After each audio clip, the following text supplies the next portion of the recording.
ನಮಸ್ಕಾರ, ನೀವು ನೋಡ್ತಾ ಇದ್ದೀರಾ ನ್ಯೂಸ್ ಫಸ್ಟ್. ನಾನು ಉಷಾ. ಒಂದು ಹೆಣ್ಣು ತಾನು ಮಗುವಿಗೆ ಜನ್ಮ ಕೊಡಬೇಕು ಅಂದ್ಕೊಂಡ್ರೆ ಮುಗ್ದೋಯ್ತು.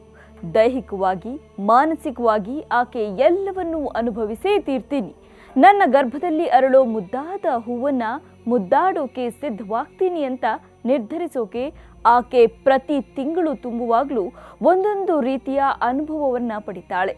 ಊಟ ತಿಂಡಿ ಸೇರೋದಿಲ್ಲ, ಹಸಿವು ತಡೆಯೋಕ್ಕಾಗೋದಿಲ್ಲ. ಎಷ್ಟೋ ಹೆಣ್ಮಕ್ಳು ಕೇವಲ ನೀರು ಕುಡಿದೇ ಜೀವನ ಮಾಡಿದ್ದ ಉದಾಹರಣೆಗಳು ಇವೆ. ಮತ್ತೊಂದು ಕಡೆ ಒಡಲಲ್ಲಿ ಮಗು ಬೆಳೀತಾ ಇದ್ದಂಗೆ ಬರೋ ಕಾಲು ನೋವು, ಸೊಂಟ ನೋವು ಎಲ್ಲವನ್ನೂ ತಡ್ಕೋತಾಳೆ. ಪ್ರತಿ ಕ್ಷಣ ಪ್ರತಿ ದಿನ ಎಣಿಸ್ತಾನೆ ಇರ್ತಾಳೆ. ಯಾವಾಗ ನನ್ನ ಕರುಳ ಬಳ್ಳಿ ನೋಡ್ತೀನೋ ಅಂತ ಕಾತುರ ಆಕೆಗೆ ಇರುತ್ತೆ. ಇಷ್ಟೆಲ್ಲ ನೋವನ್ನ ತಡ್ಕೊಂಡು ಮಗುವನ್ನ ನೋಡೋ ದಿನ ಬಂದೇ ಬಿಡ್ತು ಅಂತ ಇಡೀ ಕುಟುಂಬ ಖುಷಿಯಲ್ಲಿರುವಾಗ್ಲೇ ನಡೆಯಬಾರದ ಅನಾಹುತಗಳು ನಡೀತಾ ಇದೆ. ರಾಜ್ಯದಲ್ಲಿ ಬಾಣಂತಿಯರ ಸರಣಿ ಸಾವಾಗ್ತಾ ಇದೆ.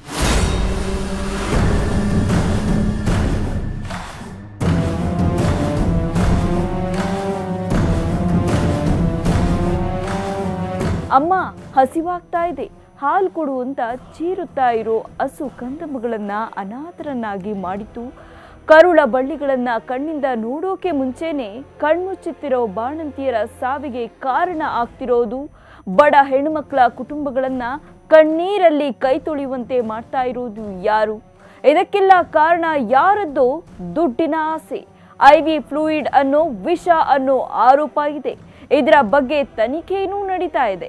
ಆರೋಗ್ಯ ಸಚಿವರು ತನಿಖಾ ವರದಿ ಪಡೆದು ಕ್ರಮಕ್ಕೆ ಸೂಚಿಸಿದ್ದಾರೆ. ಇಷ್ಟೆಲ್ಲ ಬೆಳವಣಿಗೆಗಳ ಬೆನ್ನಲ್ಲೇ ಬಾಣಂತಿಯರ ಸಾವಿಗೆ ಕಾರಣವಾದ ಮತ್ತೊಂದು ಹಗರಣ ಬೆಳಕಿಗೆ ಬಂದಿದೆ.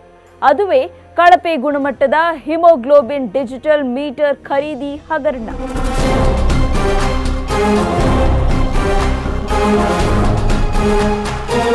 ಎರಡ್ 2025 ಒಳಗೆ ರಕ್ತಹೀನ ಮುಕ್ತ ಕರ್ನಾಟಕ ಮಾಡೋಕೆ ರಾಜ್ಯ ಸರ್ಕಾರ ಪಣ ತೊಟ್ಟಿದೆ.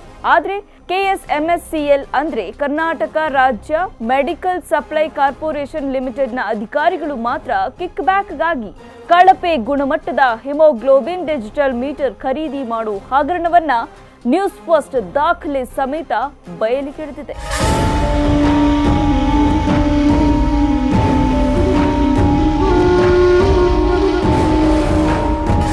ರಾಜ್ಯದ ಉತ್ತರ ಕರ್ನಾಟಕದಲ್ಲಿ ಅಪೌಷ್ಟಿಕತೆ ತಾಂಡವವಾಡ್ತಾ ಇದೆ. ಮಕ್ಕಳು ಮತ್ತು ಮಹಿಳೆಯರಲ್ಲಿ ಅನಿಮಿಯಾ ಸಮಸ್ಯೆ ಹೆಚ್ಚಾಗಿದೆ. ಇದನ್ನ ನಿವಾರಿಸೋಕೆ ಅಂತ ಸರ್ಕಾರ ಅನಿಮಿಯಾ ಮುಕ್ತ ಪೌಷ್ಟಿಕ ಕರ್ನಾಟಕ ಯೋಜನೆಯನ್ನ ಜಾರಿಗೆ ತಂದಿದೆ. ಇನ್ನು ಅನಿಮಿಯಾ ಮುಕ್ತ ಯೋಜನೆ ಅಂದ್ರೆ ಏನ್ ಗೊತ್ತಾ? 5 ವರ್ಷದೊಳಗಿನ 65% ಮತ್ತು 15ರಿಂದ 49 ವಯಸ್ಸಿನ 48% ಮಕ್ಕಳು ಮತ್ತು ಮಹಿಳೆಯರಲ್ಲಿ ಅನಿಮಿಯಾ ಸಮಸ್ಯೆ ಹೆಚ್ಚಾಗಿದೆ. ನವಜಾತ ಶಿಶುಗಳು, ಮಕ್ಕಳು, ಹರಿಹರಿಯದವರು, ಗರ್ಭಿಣಿಯರು, ಬಾಣಂತಿಯರಲ್ಲಿ ರಕ್ತಹೀನತೆ ಮತ್ತು ಅಪೌಷ್ಟಿಕತೆ ತೀರಾ ಹೆಚ್ಚಾಗಿದೆ. ಅದನ್ನ ನಿವಾರಿಸೋಕೆ ಈ ಅನಿಮಿಯಾ ಮುಕ್ತ ಪೌಷ್ಟಿಕ ಕರ್ನಾಟಕ ಯೋಜನೆಯನ್ನ ಜಾರಿಗೆ ತರಲಾಗಿದೆ. ಆದ್ರೆ ಅದರ ಪರೀಕ್ಷೆಗಾಗಿ ಹಿಮೋಗ್ಲೋಬಿನ್ ಡಿಜಿಟಲ್ ಮೀಟರ್ ಖರೀದಿಗೆ ಸರ್ಕಾರ ಮುಂದಾಗಿತ್ತು. ಆದ್ರೆ ಇದರಲ್ಲೂ ಅಕ್ರಮ ನಡೆದಿರೋದು ಬೆಳಕಿಗೆ ಬಂದಿದೆ.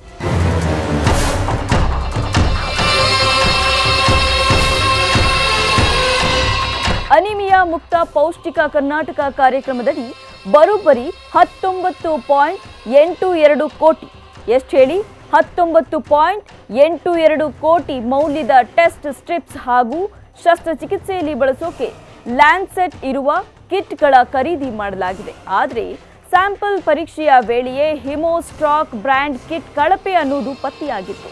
ಆದರೂ ಕಿಕ್ ಬ್ಯಾಕ್ ಆಸೆಗೆ ಅದನ್ನ ಮುಚ್ಚಿಟ್ಟು ಅದೇ ಕಂಪನಿಗೆ ಅಂದ್ರೆ ಸೆನ್ಸಾಕೋರ್ ಮೆಡಿಕಲ್ ಇನ್ಸ್ಟ್ರುಮೆಂಟೇಷನ್ ಪ್ರೈವೇಟ್ ಲಿಮಿಟೆಡ್ಗೆ ಟೆಂಡರ್ ನೀಡಿದ್ದಾರೆ. ಹಿಮೋಸ್ಟಾರ್ಕ್ ಬ್ರ್ಯಾಂಡ್ ಕಿಟ್ ಕಡಿಮೆ ನಿಖರತೆ ಹೊಂದಿದೆ. ಅಂದ್ರೆ ಅದು ತೋರಿಸೋ ನಂಬರ್ಸ್ ಕರೆಕ್ಟ್ ಆಗಿರೋದಿಲ್ಲ.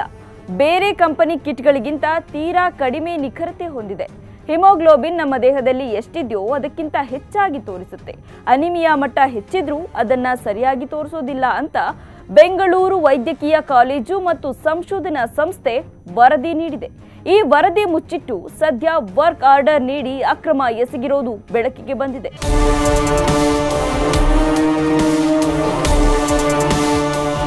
ಇನ್ನು ಕಿಕ್ ಬ್ಯಾಕ್ ಆಗಿ ಅಧಿಕಾರಿಗಳು KTTP ಕಾಯ್ದೆಯ ಉಲ್ಲಂಘನೆ ಮಾಡಿರುವುದು ಅಷ್ಟೇ ಅಲ್ಲ, ಹೆಚ್ಚಿನ ಬೆಲೆಗೆ ಖರೀದಿ ಮಾಡುವ ಮೂಲಕವೂ ಭಾರಿ ಅಕ್ರಮ ಎಸಗಿದ್ದಾರೆ.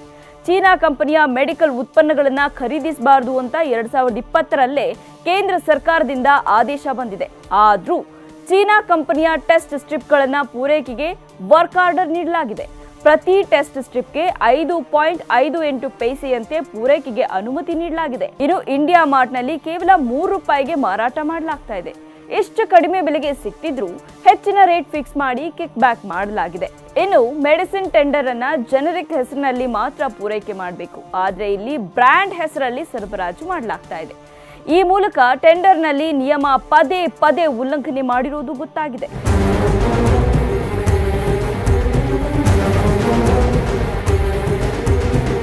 ಸಾವನ್ನಪ್ಪಿದ ಬಾಣಂತಿಯರ ಕುಟುಂಬಸ್ಥರಿಗೆ ಪರಿಹಾರ ಅಂತ 5 ಲಕ್ಷದ ಚೆಕ್ ಕೊಟ್ಟು ಸರ್ಕಾರ ಕೈ ತೊಳ್ಕೊಂಡಿದೆ. ಆದರೆ ಒಟ್ಟಾರೆ 2025ರೊಳಗೆ ರಕ್ತಹೀನತೆ ಮುಕ್ತ ಕರ್ನಾಟಕ ಮಾಡ್ತೀವಿ ಅಂತ ಪಣ ತೊಟ್ಟಿದ್ದ ಸರ್ಕಾರಕ್ಕೆ ಅಧಿಕಾರಿಗಳೇ ಉಂಟೆನಾಮ ಹಾಕ್ತಿದ್ದಾರೆ. ಅಧಿಕಾರಿಗಳ ಕಳ್ಳಾಟದಿಂದ ಸರ್ಕಾರಕ್ಕೆ ಅನಿಮಿಯಾ ಮತ್ತಷ್ಟು ಶಾಕ್ ಕೊಡೋದ್ರಲ್ಲಿ ಡೌಟ್ ಇಲ್ಲ ಅನ್ನೋದಂತೂ ಸತ್ಯ. ಕ್ಷಣ ಕ್ಷಣದ ಮಾಹಿತಿಗಾಗಿ ನೋಡ್ತಾ ಇರಿ ನ್ಯೂಸ್ ಫಸ್ಟ್, ನಿರ್ಭೀತಿಯಿಂದ ನಿಮ್ಮ ಪರವಾಗಿ.